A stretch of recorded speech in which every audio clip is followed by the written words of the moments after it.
Hello दोस्तों। तो आपकी ज्योग्राफी के प्री क्योर की शुरुआत करते हैं। यहाँ पर हम पिछले हफ्ते के सारे करंट अफेयर्स डिस्कस करेंगे।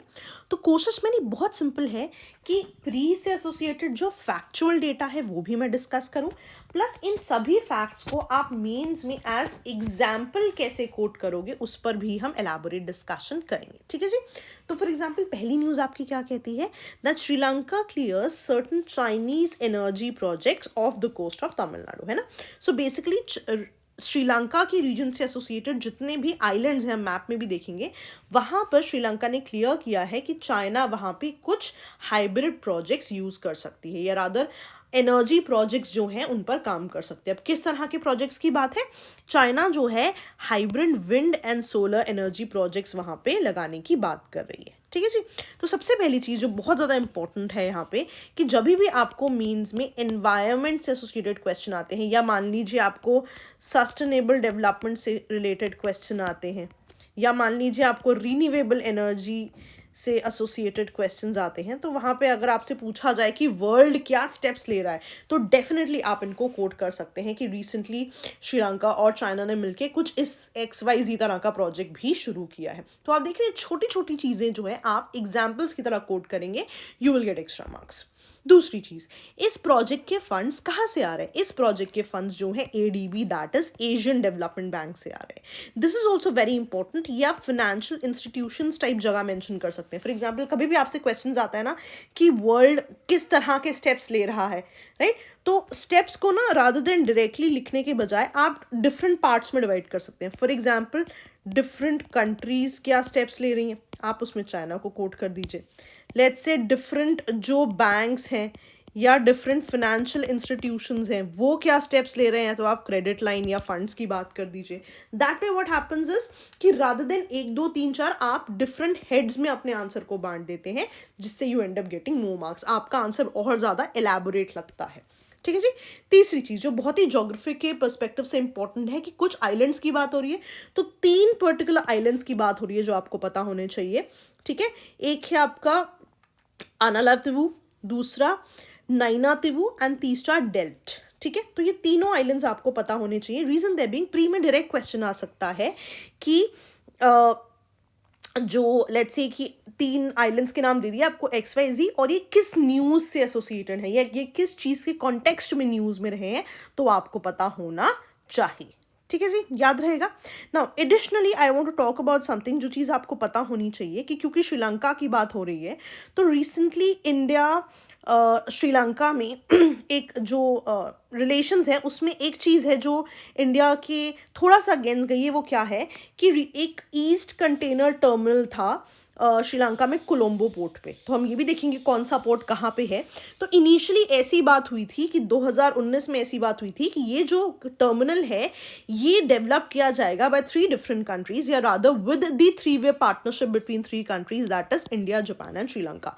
लेकिन रिसेंटली श्रीलंका कैबिनेट ने अनाउंस किया कि अब जो है this will not be a 3-वे पार्टनरशिप, रादर ये Sri Lanka will develop as its wholly owned facility. अब श्रीलंका इसे अपने आप डेवलप करेगा। तो आप देख रहे हो कि इस चीज़ को आप एज इरिटेंट कोट कर सकते हो, आप एज इशू कोट कर सकते हो इन इंडिया श्रीलंका रिलेशंस, यदि आपको कोई सवाल आता है।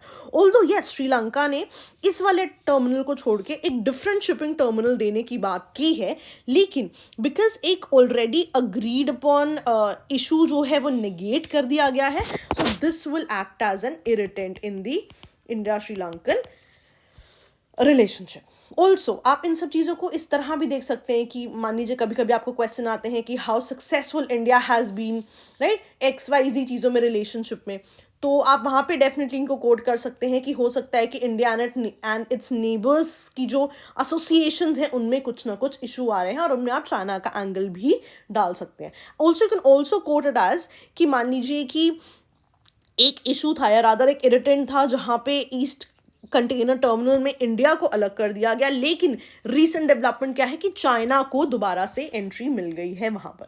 तो आप देख रहे हैं कि कितनी सिंपल न्यूज़ को हम कितने तरीके से एनवायरनमेंट में भी कोट कर पा रहे हैं, हम इनको IR के क्वेश्चंस में भी कोट कर पा रहे हैं। ठीक है जी, याद रहेगा, सिंपल था। चलिए, जैसा कि मैंने आपको कहा था, आपको पोर्ट्स भी पता होने चाहिए। तो आप देख रहे हैं पोर्ट ऑफ हम्बनतोता बहुत ज़्यादा न्यूज़ में रहता है, त्रिकोणमाले, कोलंबो। तो ये जो चीज़ें हैं, ये आपको डायरेक्ट क्वेश्चंस आ सकते हैं कि कौन सा पोर्ट कौन सी कंट्री से एसोसिएटेड है। ऑल्दो चाबहार पोर्ट जैसी चीज़ें बहुत ज़्यादा न्यूज़ में रहती हैं, लेकिन इन चीज़ों के बारे में भी आपको पता होना चाहिए स्पेसिफिकली, क्योंकि ये इंडिया की नेबरहुड कंट्रीज़ हैं। तो जो हम जिस टर्मिनल की हम बात कर रहे हैं, जिसको जो इंडिया को पहले पार्टनरशिप में मिलने वाला था, ईस्ट कंटेनर टर्मिनल, वहाँ पे अब जो नहीं मिला वो पोर्ट ऑफ कोलंबो में एक टर्मिनल है। अगर मैं आपको स्पेसिफिक चीज़ दिखाऊं तो पोर्ट ऑफ कोलंबो में एक स्पेसिफिक टर्मिनल है, ईस्ट कंटेनर टर्मिनल, जहाँ पे पार्टनरशिप की बात थी, जो अब विद पार्टनरशिप नहीं बनेगा। ठीक है जी। तो मेक श्योर कि जब भी आप इस पीडीएफ को डाउनलोड करें, आप इन पोर्ट्स को एटलीस्ट याद रखें कि कौन सा ऐसा पोर्ट है जो श्रीलंका से एसोसिएटेड है। वन लाइनर्स में डेफिनेटली आपको क्वेश्चन आ सकता है। ठीक है जी। चलिए, अगली न्यूज़ आइटम्स पे चलते हैं। अगली न्यूज़ आइटम जो आपकी स्कीम है, दैट इज प्रधानमंत्री ऊर्जा गंगा प्रोजेक्ट। ठीक है, ऊर्जा का क्या मतलब होता है? एनर्जी। तो कभी भी अगर आपको सिंपल क्वेश्चन आ जाए, वैसे थोड़ी सी प्रोबेबिलिटी कम होती है सिंपल क्वेश्चन आने की, लेकिन अगर आ जाए तो जो भी एनर्जी से एसोसिएटेड आपका ऑप्शन होगा, that will be the right answer. तो ये एक ऐसी पाइपलाइन है, right, which is under construction from the states of Uttar Pradesh to Orissa. Very important fact आपको पता होना चाहिए। ठीक है। नाउ व्हाट हैपेंस इज, जब आपको एनर्जी से एसोसिएटेड क्वेश्चंस आते हैं, you quote these examples, these are the steps India is taking. तो उसमें एक बहुत इंपॉर्टेंट स्टेप क्या आएगा? ऊर्जा गंगा प्रोजेक्ट, कि आप इंटरनली आप स्टेट्स को कनेक्ट करने की बात करो। जितनी भी ये रेड लाइंस हैं, this is where the pipeline will go. तो एजेंडा क्या है कि जो पाइप्ड कुकिंग गैस है, ये दिया जाएगा वाराणसी इनिशियली, एंड इवेंचुअली जितने भी नेबरिंग स्टेट्स हैं वहां पर भी इस कुकिंग गैस को पहुंचाने की कोशिश की जाएगी। Now this will be the first step. Second step जो सरकार करना चाहती है कि इस पाइपलाइन के आसपास इंडस्ट्रियल क्लस्टर बनाना चाहती है, जहां इंडस्ट्रीज में इन चीज़ों को यूज किया जा सके, ताकि इन रीजन्स में एम्प्लॉयमेंट की भी जनरेशन हो। ठीक है। तो कभी भी अगर आपसे पूछा जाए कि मान लीजिए एम्प्लॉयमेंट के लिए क्या प्रोग्राम्स है, अगर आपको इकोनॉमी में क्वेश्चंस आ जाए, तो डेफिनेटली आप इन चीज़ों को कोट कर सकते हैं। तो आप देख रहे हो सिंपल सी चीज़ कितनी सारी जगह आपकी कोट हो गई। नेक्स्ट क्वेश्चन पे आते हैं। चाइना का रिसेंटली 93 प्रोब है, राइट। पहली चीज़ जो आपको पता होनी चाहिए, ये प्रोब किससे एसोसिएटेड है? मार्स से। जितनी भी ये वर्ल्ड के जो अपार्ट फ्रॉम इंडिया जितने भी मिशंस होते हैं, यूजुअली इन पे जब क्वेश्चंस आते हैं तो they just ask you the basic details कि ये कौन से प्लैनेट या कौन से एस्टेरॉइड से एसोसिएटेड है। Now one thing that I want to talk about is what people do wrong, कि शायद वो डिफ्रेंशिएट नहीं कर पाते कि ऑर्बिटर, लैंडर और रोवर में क्या फ़र्क है। देखो सिंपल सी बात है, नाम से पता लग रहा है। लेट्स से ये एक प्लैनेट है और ये इसके आसपास का ऑर्बिट है, तो ऑर्बिटर जो है इस प्लैनेट के ऑर्बिट में ही घूमता रहेगा। ठीक है। इवेंचुअली क्या होगा, जो लैंडर है इस सैटेलाइट से, लैंडर जो है, जो भी आपका या रादर लैंडर जो है प्लैनेट पे लैंड कर जाएगा, बट लैंडर ना मूव नहीं कर सकता। तो लैंडर जहाँ पे रख दिया जाता है वहीं पे लैंडर एक्सपेरिमेंट करता रहता है। रोवर एक और इक्विपमेंट होता है जो साथ ही भेजा जाता है, लेकिन रोवर में होते हैं व्हील्स। तो रोवर जो है आपके प्लैनेट पे घूम के जो है डेटा इकट्ठा करता है। आपने कई बार जो स्पेस से एसोसिएटेड मूवीज देखी हैं, आपने उनमें भी देखा होगा कि बेसिक सैटेलाइट से इवेंचुअली लैंडर जब जाता है वो वहीं पे खड़े होकर एक्सपेरिमेंट करता है, लेकिन रोवर में हमेशा ही घूमता रहेगा और आपके एक्सपेरिमेंट्स के लिए डेटा कलेक्ट करेगा। तो next time the moment you think about Vikram lander, जब आपसे न्यूज में आता है, तो आपको पता होना चाहिए this lands and conducts experiments only जहां पे ये लैंड हुआ है। ठीक है जी, याद रहेगा। अब एजेंडा क्या है? सिंपल, मार्शियन एटमॉस्फेयर को एग्जामिन करना, है ना, मार्स के मैप्स को प्रोड्यूस करना, वहाँ की सॉइल कॉम्पोजिशन क्या है, वाटर आइज डिस्ट्रीब्यूशन क्या है, बेसिकली एब्सोल्युटली ये जो है मार्स को डिकोड करने की कोशिश कर रहे हैं। ठीक है। ऑल्सो एक बहुत इंपॉर्टेंट चीज़ ये क्या करना चाहते हैं कि eventually China wants to have a probe या रादर अ मिशन जहाँ पे वो मार्स से सैंपल लेके आए। तो कहीं ना कहीं उसकी टेक्नोलॉजी पर भी ये काम कर रहे हैं कि कितनी सक्सेसफुल होगी ये टेक्नोलॉजीज कि इवेंचुअली ऐसा कोई प्रोजेक्ट प्लान किया जा सके। ठीक है जी, याद रहेगा। चलिए, अब मान लीजिए मिशन सक्सेसफुल हो जाता है, तो मार्स पे लैंड करने वाली चाइना थर्ड कंट्री होगी, that is after USSR in United states. ये भी इंपॉर्टेंट डेटा है, ये भी आप कहीं पे लिख के याद रख सकते हैं। ठीक है जी। And these things become very important because कभी भी अगर आपको स्पेस प्रोग्राम्स पे क्वेश्चन आ सकते हैं कि वर्ल्ड ने कितनी प्रोग्रेस की है, आप इंडेफिनेटली इन चीज़ों को कोट कर सकते हैं। ठीक है जी, याद रहेगा।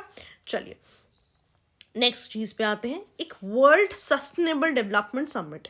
तो वर्ल्ड सस्टेनेबल डेवलपमेंट समिट, पहली बात कि किसका या रादर किस एसोसिएशन या रादर किस ऑर्गेनाइजेशन से एसोसिएटेड है, तो ये टेरी से एसोसिएटेड है। इनका एनुअल फ्लैगशिप इवेंट है। TERI stands for energy and research institute. याद रखना है, क्यों याद रखना है, डायरेक्ट क्वेश्चन आते हैं कभी कभी। एक बार आपको प्री में क्वेश्चन पूछा हुआ है, डॉक्टर्स विदाउट बॉर्डर्स करके ऑर्गेनाइजेशन है, तो ये किस चीज़ से एसोसिएटेड है, या रादर कुछ ऐसा ही क्वेश्चन था। तो जितनी भी ऑर्गेनाइजेशन है they become very important. Okay, इस बार जो ये समिट होगा, इसकी थीम क्या होगी, right? Redefining our common future, safe and secure environment for all. Very important themes क्यों इंपॉर्टेंट है, डायरेक्ट क्वेश्चन आता है और आपने गलत नहीं करना ना। व्हाट हैपेंस इज, क्योंकि थीम्स आपको प्री में बस रिकग्नाइज करनी है, तो थोड़ा आप इसको देख लीजिएगा, it will easily be recognised. अब इस समिट में बेसिकली क्या हो रहा है कि it is not an intergovernmental summit कि सिर्फ गवर्नमेंट के लोगों, नहीं, because it deals with a broader agenda world की सस्टेनेबल डेवलपमेंट से। इसलिए आप देखोगे बहुत सारे Nobel laureates, political leaders, scientist, civil society, everybody who wants to talk about sustainable development इस पर्टिकुलर समिट से एसोसिएट होते हैं। नाउ ये समिट की सिग्निफिकेंस क्या है कि मान लीजिए आपके पास अभी SDGs है या पेरिस अग्रीमेंट है, इनके बाद किस तरह से चीज़ें आगे बढ़ें, उसके लिए एक तरह का समिट या एक तरह की फोरम है कि वर्ल्ड में क्या लॉन्ग टर्म सोल्यूशंस हम लाएं कि सस्टेनेबिलिटी बढ़े। तो कभी भी सस्टेनेबिलिटी से एसोसिएटेड क्वेश्चन आए तो आप टेरी का नाम लिख सकते हैं। जैसे कि मैंने आपको बताया था कि आपसे पूछा जाए स्टेप्स में क्या ले रहे हैं, तो मैंने एक तो आपको कंट्रीज़ के डिफरेंट स्टेप्स बताए थे, एक मैंने आपको बैंक्स के बताए थे, तीसरी तरह के स्टेप्स अगर आप चाहें, यहाँ मैं लिख देती हूँ, तो आप लिख सकते हैं NGOs या जो थर्ड पार्टी ऑर्गेनाइजेशंस हैं, फॉर एग्जांपल टेरी, और आप इस वर्ल्ड सस्टेनेबल डेवलपमेंट समिट को वहाँ कोट कर सकते हैं। तो आप देख रहे हैं सिंपल सी चीज़ को आपने कितने अच्छे तरीके से प्रेजेंट कर दिया। Now you will and up getting more marks, ठीक है। और जैसा कि मैंने आपको बताया टेरी के बारे में आपको पता होना चाहिए। तो बेसिकली ये न्यू दिल्ली में एक इंस्टीट्यूट है जिसका बेसिक एजेंडा क्या है, नाम से पता लग रहा है एनर्जी से एसोसिएटेड है ये। सो एनर्जी, एनवायरनमेंट और सस्टेनेबल डेवलपमेंट की टर्म्स में ये काम करता है। इनिशियली इसका नाम टाटा एनर्जी रिसर्च इंस्टीट्यूट था, लेकिन इवेंचुअली बिकॉज जैसे जैसे इसका काम बढ़ा तो इसका नाम भी बदल दिया गया। तो बहुत ही डायरेक्ट क्वेश्चन आपको इस इंस्टीट्यूशन पे भी आ सकता है कि किस तरह का इंस्टीट्यूशन है, तो डेफिनेटली आप उसको लिखेंगे। वैसे it will be a very easy question because नाम से पता लग रहा है, लेकिन हमारी कोशिश यही है कि जितना हम एक्स्ट्रा पढ़ सके उतना हम पढ़ें। नेक्स्ट है आपका सादिया अर्थक्वेक। ये न्यूज़ में क्यों था, तो ये जो सादिया अर्थक्वेक है, हिस्टोरियंस ऐसे कहते हैं कि बहुत साल पहले आसाम और अरुणाचल प्रदेश में एक ऐसा अर्थक्वेक आया था, right, which actually destroyed the whole town back in this year, ठीक है। तो अब इस पर्टिकुलर अर्थक्वेक के कुछ एविडेंसेस मिले हैं एक पर्टिकुलर विलेज में नियर दीज रीजन्स। नाउ इससे एडवांटेज क्या है, ठीक है, ये बहुत इंपॉर्टेंट चीज़ है। शायद प्री में आपको ऐसा डायरेक्ट क्वेश्चन ना आए, लेकिन एडवांटेज क्या है, PIB कहता है कि इस जियोलॉजिकल एविडेंस से हमें और ज़्यादा चीज़ें पता लगेंगी ईस्टर्न हिमालयाज़ के बारे में, कि क्यों वहाँ पे अर्थक्वेक्स आ रहे हैं, या वहाँ पे किस तरह का प्लेट टेक्टोनिक्स है कि वहाँ पे ऐसे इश्यूज आ रहे हैं, जिससे होगा क्या कि ईस्टर्न हिमालयाज़ का हम एक साइज्मिक मैप बना पाएंगे, जिससे कि आने वाले अर्थक्वेक्स को प्रिडिक्ट करना या उनसे किस तरह से डिजास्टर को मैनेज करना है वो बहुत ज़्यादा ईजी हो जाएगा। जिससे क्या होगा कि ईस्टर्न हिमालयाज़ में ना बेसिकली अगर आप नॉर्थ ईस्टर्न रीजन्स की बात करो, बहुत ज़्यादा मैपिंग नहीं है वहाँ पे साइज्मिक चीज़ों की, राइट। तो ultimately what will happen, planning जो इन द रीजन है वो बेटर हो जाएगी। Now very important point for your disaster management के क्वेश्चंस। कभी भी आपसे डिजास्टर मैनेजमेंट के क्वेश्चंस में आता है what steps has India taken for these particular regions, या मान लीजिए अर्थक्वेक से एसोसिएटेड क्वेश्चंस आ जाए कि इंडिया क्या स्टेप्स ले रहा है, कोई पर्टिकुलर स्टेट वाइज चीज़ें हो जाए, तो डेफिनेटली आप इसे एज एग्जाम्पल कोट करेंगे कि रिसेंटली हमें एक स्टडी मिली है जिससे मैपिंग करने की बात की जा रही है of the eastern Himalayan regions. तो आप देख रहे हो सिंपल सी चीज़ को आपने कितने अच्छी जगह एग्जाम्पल्स में कोट किया, ठीक है जी। चलिए additionally I want to talk about कि इंडिया बहुत ज़्यादा साइज्मिक जोन्स में डिवाइडेड है। आप देखोगे जोन 5, 4, 3 and 2, ठीक है। 5 are very risk zone areas, जितने भी यहाँ पे रेड रीजन देख रहे हो ये साइज्मिकली काफ़ी ज़्यादा हाई रिस्क एरियाज है। अगेन जो ऑरेंज रीजन्स आपके हैं ये थोड़े से उससे कम लेकिन स्टिल हाई रिस्क जोन्स हैं। जो आपके ब्लू हैं they are very very low risk zones, ठीक है जी। तो इन चीज़ों को आप थोड़ा सा ध्यान में रखें, UPSC can always curve a question इनके आसपास, ठीक है जी। चलिए अगली न्यूज़ पे आते हैं, नेशनल कोल इंडेक्स। तो ये एक ऐसा इंडेक्स है, या रादर कोल का एक प्राइस इंडेक्स बनाने की कोशिश की गई है कि हर मंथ जो है change in price level of coal को ये कैलकुलेट करने की कोशिश करेंगे, लेकिन हमेशा एक बेस ईयर के हिसाब से इसको कैलकुलेट करेंगे। जस्ट अ मोमेंट, हमेशा एक बेस ईयर के हिसाब से इसकी कैलकुलेशन होगी, जो बेस ईयर क्या है, 2017-18 का financial year. Very important, base year important है, आपने भूलना नहीं है, ठीक है। अब इस इंडेक्स में व्हेन आई से प्राइस ऑफ कोल, तो नॉट ओनली सेल्स कितनी हुई कोल की, या सेल्स प्राइसेस जैसे निकालते हैं उनको कोट किया जाएगा, लेकिन जो इम्पोर्ट जो है उनका भी जो डेटा है वो लिया जाएगा। Now you don't have to be worried about exact formulas क्या है, बस आपको पता होना चाहिए कि हर एक चैनल जहाँ से कोल होके आ रहा है उस सभी का प्राइस जो है इस प्राइस इंडेक्स में इंक्लूड किया जाएगा, और हर तरह की कोल को इसमें इंक्लूड किया जाएगा। For example non coking coal and coking coal. तो इनमें डिफरेंस क्या होता है? नॉन कोकिंग कोल क्या होता है कि मान लीजिए आप उसको हीट करते हैं in the absence of air, तो ये रेजिड्यू नहीं छोड़ता बीच में, राइट। लेकिन कोकिंग कोल क्या होता है, अगर आप उसको हीट करते हैं in the absence of air तो वो रेजिड्यू जो है पीछे छोड़ जाता है, ठीक है। न्यूज़ क्यों बहुत ज़्यादा इंपॉर्टेंट थी? Because recently ministry of coal ने commercial auction of coal mine शुरू कर दिया है, और क्योंकि कमर्शियल ऑक्शन है प्राइसिंग होनी ज़रूरी है, तो नेशनल कोल इंडेक्स के बेसिस पे उसकी प्राइसिंग जो है होगी। तो ये प्रीलिम्स के लिए बहुत इंपॉर्टेंट टॉपिक हो जाता है, ठीक है जी, याद रहेगा। चलिए अगली न्यूज़ पे आते हैं। हाँ जी, तो शहतूत डैम वाज इन न्यूज़। तो इंडिया एंड अफगानिस्तान ने रिसेंटली एक अग्रीमेंट किया है कि शहतूत डैम पे they will be working together, so there is an agreement about it. Now eventually सबसे इंपॉर्टेंट चीज़ क्या है कि they can ask you IR से एसोसिएटेड क्वेश्चंस, रादर ज्योग्राफी से एसोसिएट करके, कि शहतूत डैम इंडिया का किस कंट्री के साथ अग्रीमेंट है। डायरेक्ट क्वेश्चन ना भी आए तो कभी कभी 4 ऑप्शंस दे देते हैं, और 4 में से एक आपका शहतूत डैम और अफगानिस्तान हो सकता है, तो ये आपने याद रखना है। तो ये जो शहतूत डैम है ये काबुल रीजन से एसोसिएटेड है, रादर अगर हम काबुल प्रोविंस की बात करें, ये जो शहतूत डैम है वहाँ पे ड्रिंकिंग, इरिगेशन, हर चीज़ में हेल्प करेगा। इंपॉर्टेंट चीज़ क्या है, इसकी आपको पोजिशन पता होनी चाहिए। सो आप देख रहे हो, so this is Pakistan, India and then Afghanistan में this is the position of Shahtoot dam, ठीक है, वेरी इंपॉर्टेंट। वैसे तो अगर आप याद रखना चाहें तो काबुल रिवर पे मैदान रिवर ट्रिब्यूटरी से एसोसिएटेड है, ये उस पर बनेगा, लेकिन मोस्ट इंपॉर्टेंटली इतना फाफिश क्वेश्चन नहीं आता है, क्वेश्चन वुड बी कौन सी कंट्री से एसोसिएटेड है, ठीक है जी। अब शहतूत डैम की बात हुई है, तो ये दूसरा डैम है जिससे अफगानिस्तान और इंडिया ने अग्रीमेंट किया है। पहला डैम वो सलमा डैम, ठीक है, ये हरी रिवर पे बना हुआ है हेरात प्रोविंस में, मैं इसकी भी पोजीशन आपको दिखाऊंगी, ठीक है। सो ऐसा भी क्वेश्चन आ सकता है आपको कि इस लेट्स से कि 2 डैम्स के साथ एसोसिएशन है, ये कौन कौन से डैम के साथ एसोसिएशन है, it could be one of the statements in India Afghanistan. Secondly, जब आप इंडिया अफगानिस्तान पे IR का क्वेश्चन लिखोगे वहाँ पे आप कोट कर सकते हो। इंडिया एंड इट्स नेबर्स पे जब आपको क्वेश्चन आए कि इंडिया किस तरह से बाकी कंट्रीज की हेल्प कर रहा है, वहाँ पे भी आप इसे कोट कर सकते हो। तो इनिशियली इसका नाम सलमा डैम था, eventually because Afghan government basically wanted to give it an address, या रादर इसको और अच्छी तरह से एज ए जेस्चर दिखाना चाहते थे 2 कंट्रीज के बीच में, तो उन्होंने उसका नाम Afghan is India friendship dam रख दिया था, ठीक है जी। तो अगली चीज़ पे आते हैं, जैसे कि मैंने आपको कहा मैं हेरात की पोजीशन दिखाऊंगी। सो हेरात यहाँ पर ये जो है सलमा डैम की बात थी, राइट ना। आप देख रहे हैं यहाँ काबुल, यहाँ पे आपकी शहतूत डैम की बात है। तो कभी कभी आपको चीज़ें, जैसा कि मैं हमेशा कहती हूँ, right to left, left to right address करने को आ जाती हैं, तो उन चीज़ों के लिए भी आपको पता होना चाहिए, ठीक है जी। चलिए एक बहुत सिंपल सी न्यूज़ थी, उड़ीसा का जी बॉर्डर डिस्प्यूट है आंध्र प्रदेश के साथ। सो कोटिया डिस्प्यूट कहते हैं इसे, राइट। ये जो पर्टिकुलर रीजन है यहाँ पे कुछ ट्राइबल हैमलेट्स हैं, ट्राइबल गांव हैं जिनमें डिस्प्यूट है, ठीक है।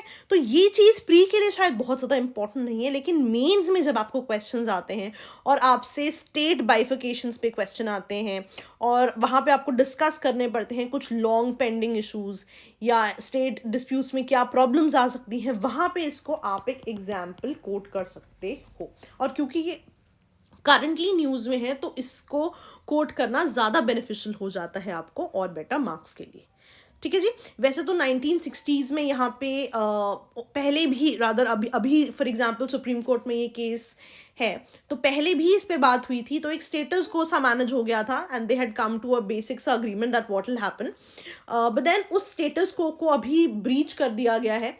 आंध्रा ने कुछ इलेक्शंस अनाउंस किए हैं जिनमें उन्होंने इनमें से कुछ रीजन्स को जो है कोट किया हुआ है, तो इसी वजह से उड़ीसा को इसमें कंसर्न्स हैं कि जब एक स्टेटस को इनिशियली रीच हो गया था तो अब क्यों इसको इलेक्शंस के बीच में आपने कोट किया हुआ है अपनी लिस्ट में। But anyways that's not very important. Eventual चीज़ क्या है कि आप इनको मेंस में कहीं एज एग्जाम्पल जस्ट एक दो वर्ड्स में कोट कर सकते हैं। ठीक है जी, चलिए अगली न्यूज़ पे आते हैं।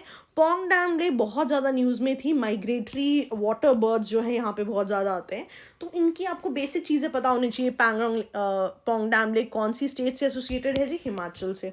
ठीक है, जस्ट हिमाचल प्रदेश पहली चीज़। ठीक है, तीसरी चीज़ वाइल्ड लाइफ सेंचुरी भी है, रामसार साइट भी है, वेरी इंपॉर्टेंट। क्योंकि रामसार साइट की बात है, I have given you map of all the important rather some of the important Ramsar sites, तो मेक श्योर आप इन मैप्स को बार बार पढ़ते रहें।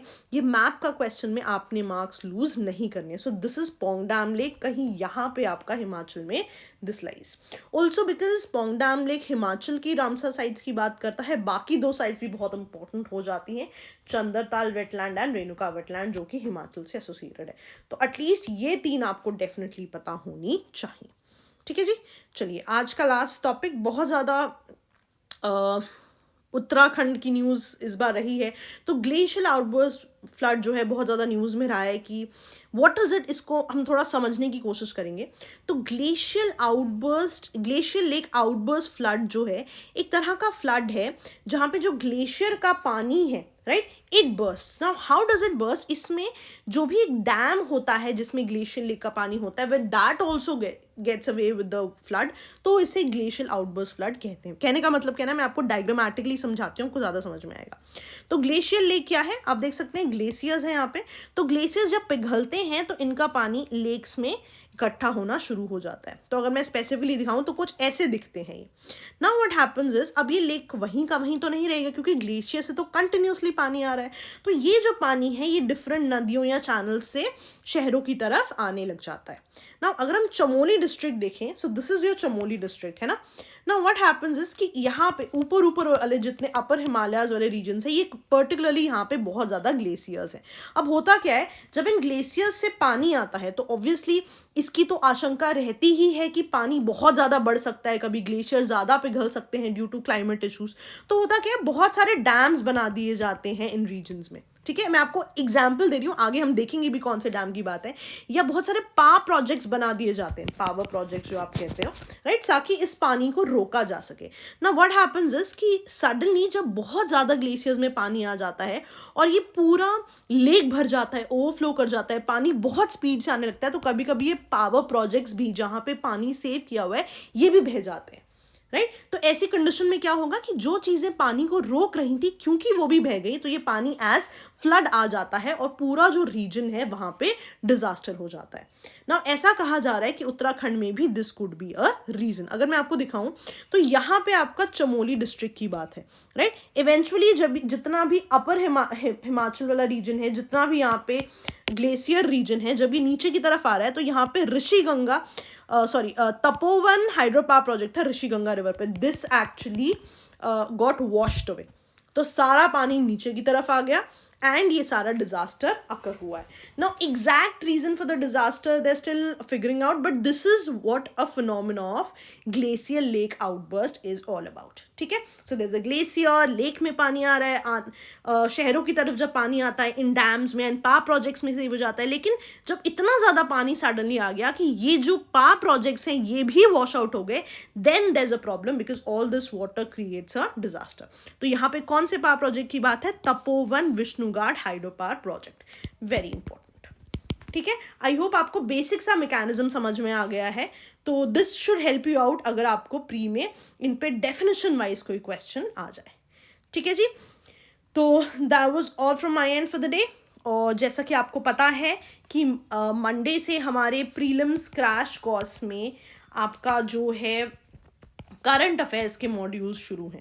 तो अगर आपको लगता है कि आप करंट अफेयर्स को और अच्छे से प्रिपेयर करना चाहते हैं, स्टैटिक एब्सोल्युटली आपका प्रिपेयर्ड है, तो आई थिंक हम इसमें आपकी डेफिनेटली मदद कर सकते हैं।